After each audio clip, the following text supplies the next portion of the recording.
खिलाफत के बिना अपना नहीं कुछ भी गुजारा है। आजकल के हालात को देखते हुए और उसके नतीजे में जो इकोनॉमिक क्राइसिस शुरू हो रहा है, तो उसको मद्देनजर रखते हुए क्या अहमदियों को फार्मिंग और एग्रीकल्चर में ज़्यादा तवज्जो देनी चाहिए? तो फार्मिंग में तवज्जो देनी चाहिए। सवाल ये है कि पहले जब यूरोपियन यूनियन इकट्ठी हुई हुई है, इन्होंने हर मुल्क ने अपना अपना इलाका बांट लिया कि तुम फ्रूट उगाओगे, तुम क्रॉप उगाओगे, तुम फलां चीज़ उगाओगे, तुम फलां चीज़ उगाओगे। ठीक है। तो जब तक ये यूरोपियन यूनियन कायम है उस वक्त तक तो बड़ी अच्छी बात है, ये करते रहे। अब हॉलैंड के ज़िम्मे इन्होंने लगाया हुआ है, इनके यहाँ डेयरी प्रोडक्ट हैं या फ्रूट्स हैं, और फ्रूट्स भी ख़ास किस्म के हैं, पेयर्स और वगैरह और समथिंग लाइक दैट हैं। तो ये यूके ब्रेग्जिट से निकल गया है, तो अब इनको फल मंगवाने के लिए भी मुश्किल पेश आएगी थोड़ी देर बाद जब ये पूरा निकल जाएंगे, और वीट क्राइसिस भी आ जाएगा।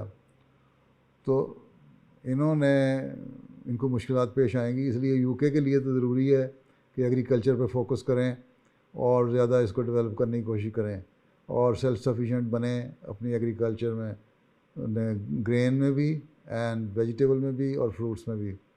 जहाँ तक यूरोप का सवाल है, यूरोप वालों को भी प्लानिंग अच्छी उनकी तो अभी तक तो जो यूरोप का जो ग्रेन है उसमें वो सेल्फ सफिशिएंट ही हैं तकरीबन, बल्कि एक्सपोर्ट भी करते हैं।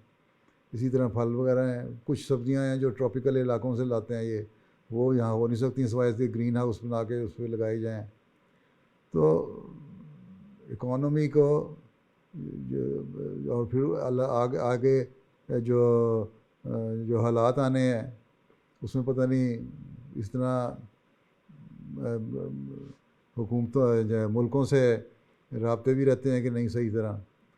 और इसलिए बेहतर यही है कि अपने मुल्कों की पैदावार के लिहाज से वो करें। अगर यूरोप एक रहेगा तो ठीक है, कल को कोई यूरोपियन मुल्क भी निकलता है यूरोपियन यूनियन से, फिर उसको मुश्किल पड़ेगी जिस तरह इंग्लिस्तान को मुश्किल पड़ रही है।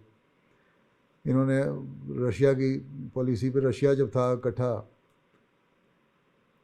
रूस, उस वक़्त उन्होंने बनाया होता है कि फ़लाँ स्टेट में गंदम उगेगी, फ़लाँ में कॉटन उगेगी, फ़लाँ में फ़लाँ क्रॉप उगेगी, फ़लाँ में फ़लाँ क्रॉप होगी।